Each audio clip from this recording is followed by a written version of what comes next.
Friends, ఆంధ్రప్రదేశ్లో ఎన్నికల commission, రాష్ట్ర ఎన్నికల కమిషన్ అభాసుపాలవుతుందా? దేశంలో ఎక్కడా లేని విధంగా సరికొత్త జీవోలు ఇచ్చి తెలుగుదేశం లేదా కూటమికి మద్దతుగా నిలుస్తోందా? ఈ అంశం మీద వైసీపీ వర్గాలు కేంద్ర ఎన్నికల కమిషన్కి ఫిర్యాదు చేయడమే కాకుండా దీన్ని ఒక కీలకమైనటువంటి అంశంగా పేర్కొంటున్నారు. ఎందుకంటే పోస్టల్ బ్యాలెట్ వ్యవహారంలో చంద్రబాబు కోరిన విధంగా రాష్ట్ర ఎన్నికల కమిషన్ జీవోలు ఇవ్వడం, ఉత్తర్వులు జారీ చేయడంతోనే ఈ మొత్తం పరిణామాలు ఏర్పడ్డాయి. అంటే రిటర్నింగ్ ఆఫీసర్ సంతకం లేకపోయినా, ఆయన సీల్ లేకపోయినా, లేదు ఇతరత్ర అధికారుల అవసరమైనటువంటి అటెస్టేషన్స్ లేకపోయినప్పటికీ పోస్టల్ బ్యాలెట్లను పరిగణలోకి తీసుకోవాలి అని చంద్రబాబు కోరటం, దాని మీద రాష్ట్ర ఎన్నికల కమిషన్ ప్రత్యేకంగా ఉత్తర్వులు ఇవ్వడం జరిగిపోయింది. దీన్ని వైఎస్ఆర్సీపీ చాలా తీవ్రంగా పరిగణించింది. ఎందుకంటే 2019లో దాదాపుగా 2,62,000 ఓట్లు పోస్టల్ బ్యాలెట్లుగా వచ్చాయి. ఇప్పుడు ఈసారి 5 లక్షల ఓట్లు, అంటే దాదాపుగా 4,97,000 నికరంగా చెప్పాలంటే సుమారుగా 5 లక్షల ఓట్లు అనుకోవచ్చు. 5 లక్షల ఓట్లు పోస్టల్ బ్యాలెట్గా వచ్చాయి. అంటే పోస్టల్ బ్యాలెట్కి సంబంధించినటువంటి పూర్తి అంశాలను పరిగణలోకి తీసుకుంటే ఫలితాలను తారుమారు చేసేటువంటి అవకాశం ఉందా? ఎందుకంటే 2014లో కేవలం రాష్ట్రం మొత్తం మీద 5 లక్షల ఓట్ల తేడాతోనే జగన్మోహన్ రెడ్డి అధికారాన్ని కోల్పోవడం జరిగింది. కేవలం 5 లక్షల ఓట్లతోనే, 1% ఓటింగ్తో. ఈసారి కూడా ఈ 5 లక్షల ఓట్లకు సంబంధించి కీలకమైనటువంటి నిర్ణయం ఏమో తీసుకోబోతున్నారు. అందుకని ఎన్నికల కమిషన్ వ్యవహారాన్ని కేంద్ర ఎన్నికల కమిషన్ దృష్టికి తీసుకెళ్లడమే కాకుండా దాని మీద ఒక చర్చను వైసీపీ లేవనెత్తింది. వైసీపీ లేవనెత్తిన చర్చలో అనేక రకాల కీలక అంశాలు కూడా ముడిపడి ఉన్నాయి. ముఖ్యంగా సంబంధిత అధికారుల అటెస్టేషన్ లేకుండా, వాళ్ళ సీల్ లేకుండా, వాళ్ళ సంతకం లేకుండా ఎవరైతే ఓటర్ ఉంటాడో పోస్టల్ బ్యాలెట్ వినియోగించుకునే ఓటర్ స్పెసిమెన్ సిగ్నేచర్ని పరిగణలోకి తీసుకుని దాన్ని ఓటుని వాల్యూ చేయొచ్చు, అంటే నిర్ధారించవచ్చు, పరిగణలోకి తీసుకోవచ్చు. అంటే ఈ స్పెసిమెన్ సిగ్నేచర్ల వ్యవహారంలో కీలకమైనటువంటి మతలబు ఉంటుంది. సో అందువల్ల ఆ వ్యక్తి ఎవరు, అతని సిగ్నేచర్ అదేనా, ఇదంతా పోల్చుకోవడం, స్పెసిమెన్ సిగ్నేచర్లు, ఇదంతా చాలా గందరగోళం వ్యవహారం. ఎందుకని ఈ రకంగా రాష్ట్ర ఎన్నికల కమిషన్ నిర్ణయం తీసుకుంది అన్నప్పుడు వాళ్ళు కోరారు, కూటమి అధినేత చంద్రబాబు నాయుడు కోరాడు, దాని మేరకు రాష్ట్ర ఎన్నికల కమిషన్ నిర్ణయం తీసుకుంది. అంతకు మించి వేరే చెప్పడానికి వేరే అంశం లేదు. కానీ ఈ రకమైన నిర్ణయం భారతదేశంలో ఉన్న 29 రాష్ట్రాల్లో ఇంకెక్కడన్నా ఉందా అంటే ఎక్కడ లేదు.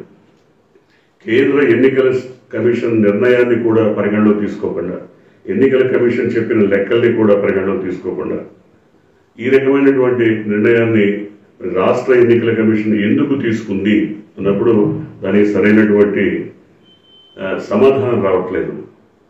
అయితే చంద్రబాబు నాయుడు హైదరాబాద్ వచ్చారు. ఆయనకు సంబంధించిన ఆయన సన్నిహితులైనటువంటి కీలకమైనటువంటి పార్టీ పెద్దలతో చర్చలు జరిపారు. అంతేకాకుండా జూమ్ మీటింగ్స్లో ఆంధ్రప్రదేశ్లోని చాలామంది నాయకులు, కార్యకర్తలతో నేరుగా ఆయన ముచ్చట్లు పెట్టారు. అంతేకాకుండా ఆయన 1-2 రోజుల్లో అమరావతి కూడా వెళ్తున్నారు.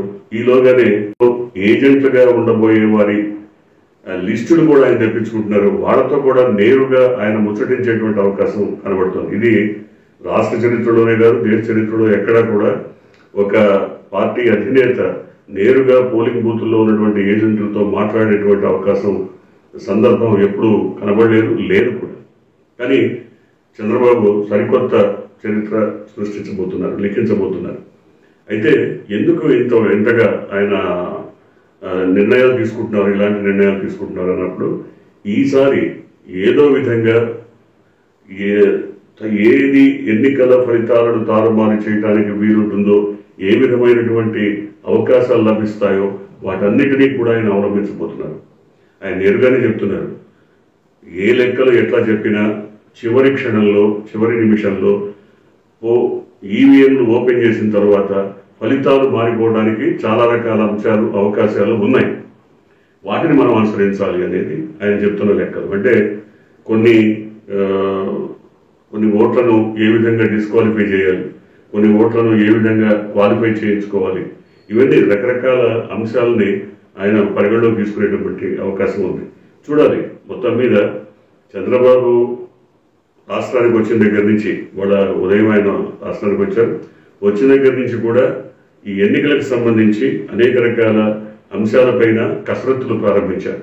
అంటే ముందుగానే కౌంటింగ్ రోజు ఏమేం చేయాలి, ఎలాంటి పరిణామాలు సృష్టించాలి, ఎక్కడెక్కడ కీలకమైనటువంటి వ్యక్తులను నియమించాలి, ఎక్కడెక్కడ తమ కార్యకర్తలు గ్రూపులు మోహరించాలి, ఇలాంటి అన్ని కూడా ఆయన నేరుగానే ఉత్తర్వులు జారీ చేస్తున్నారు. దాని మేరకు కార్యకర్తలు కానీ నాయకులు కానీ సమాయత్తమవుతున్నారు. కానీ మరోపక్క వైసీపీ ఉదాసీనంగా ఉందా ఈ విషయంలో? ఎందుకంటే చూసాం, ఎన్నికల కమిషన్ లేదా డీజీపీ ఇచ్చినటువంటి ఉత్తర్వుల మేరకు రాష్ట్రంలో అల్లకల్లోలం జరగటం, గందరగోళం జరగటం, తలకాయలు పగలటం, చాలా మంది గాయపడటం, చాలా మంది ఇళ్ళు వాకిళ్ళు వదిలిపెట్టి మొత్తం పరారవటం, ఈ పరిస్థితులన్నీ చూసాం.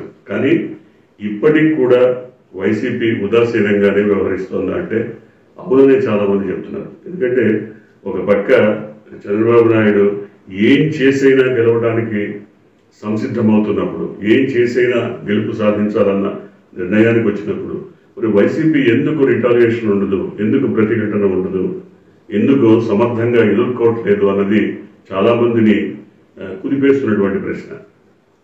నిజమే, అవతల పక్క నుంచి వాళ్ళు భారీ ఎత్తున దాడులు చేసిన ఒక కుట్ర జరిగిన దాన్ని ఎదుర్కోవడానికి వైసీపీ ఎప్పుడూ సిద్ధంగా ఉండట్లేదు, కనపడట్లేదు కూడా. అందువల్ల అంటే వీళ్ళకి అతి విశ్వాసమా, ఆత్మవిశ్వాసమా?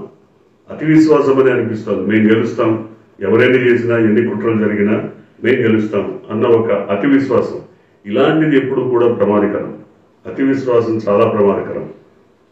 సో దాన్ని వదిలిపెట్టి వాళ్ళు కూడా అసలు ఈ పోస్టల్ బ్యాలెట్ విషయంలో ఏం జరగబోతోంది, ఎందుకు మరి రాష్ట్ర ఎన్నికల కమిషన్ ఈ విధమైన నిర్ణయం తీసుకుంది, దాని మీద న్యాయ పోరాటం చేయాలా, ఏదో కేంద్ర ఎన్నికల కమిషన్ లెటర్ ఇచ్చి చూరుకుంటే కుదరదు, న్యాయ పోరాటం చేయాలా. అదే చంద్రబాబు అయినట్టయితే దీని మీద ఇప్పుడు 10 కేసులు వేయించారు, 10 రకాల కేసులు వేయించి దాని మీద స్టే తీసుకునేవారు. కానీ వైసీపీ ఎందుకు చేయట్లేదు అట్లాంటి ప్రయత్నాన్ని? వైసీపీ లీగల్ సలహాదారు లేదా రాజ్యసభ సభ్యుడైనటువంటి నిరంజన్ రెడ్డి ఈ విషయాన్ని కేంద్ర ఎన్నికల కమిషన్ దృష్టికి తీసుకెళ్లి ఉండొచ్చు. కానీ వాళ్ళు ఏ రకమైన నిర్ణయం తీసుకున్నారు, తీసుకోవడానికి ఎంత సమయం పెడుతుంది, ఈలోపు పుణ్యకాలం వెళ్ళిపోతుందా, ఈలోపు అసలు కోర్టులను ఎందుకు అసలు ఆశ్రయించట్లేదు, కోర్టులు ఇట్లాంటి వాటిని ఆపచ్చా, ఆపకూడదా, ఏంటి మొత్తం ఈ వ్యవహారం మీద స్టడీ చేశారా లేదా అన్నది అర్థం కావట్లేదు. ఏది ఏమైనప్పటికీ ఓట్ల లెక్కింపు తేదీ దగ్గర పడుతున్న కొద్దీ నాయకుల్లో కానీ, కార్యకర్తల్లో కానీ, అభ్యర్థుల్లో కానీ మొత్తం మీద ఒక టెన్షన్ వాతావరణం కనబడుతోంది. అంటే అటు దేశమంతా ఉండొచ్చు, అలాగే ఉభయ తెలుగు రాష్ట్రాల్లో, తెలంగాణలో కానీ, ఆంధ్రప్రదేశ్లో కానీ ఈ రకమైన టెన్షన్ ఉంటే ఉండొచ్చు. కానీ ఆంధ్రప్రదేశ్ మీద ముఖ్యంగా ఫోకస్ ఎక్కువ ఉంది.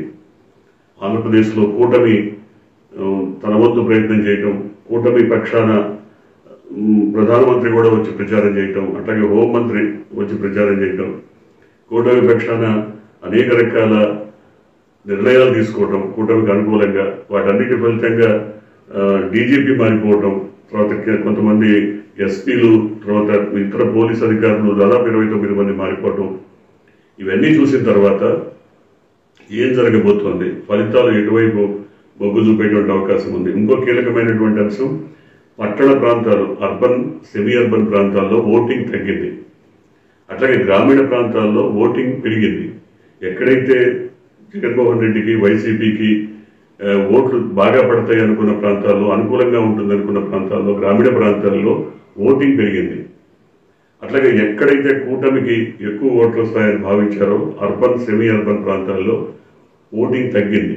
అందువల్ల కూడా చంద్రబాబు కొంత కలవరపడుతున్నారా, గ్రామీణ ప్రాంతాలకు సంబంధించినటువంటి ఓటింగ్ విషయంలో తాము అభ్యంతరాలు లేవనెత్తటమా, గందరగోళం సృష్టించటమా, పోలింగ్ అయిపోయిన తర్వాత మరి కౌంటింగ్ రోజున ఏం చేయాలి, పోలింగ్ అయిపోయింది, కౌంటింగ్ రోజున ఏం చేసి మొత్తం మీద ఈ ఫలితాలని తారుమారు చేయాలన్న దాని మీద ఆయన వ్యూహరచన, దాని వ్యూహం అనొచ్చు, కుట్ర అనొచ్చు, కుతంత్రం అనొచ్చు, ఏదైనా అనొచ్చు, అవన్నీ కసరత్తు ప్రారంభించాలని మాత్రం వార్తలు వెలువడుతున్నాయి. చూద్దాం ఏం జరగబోతుందో.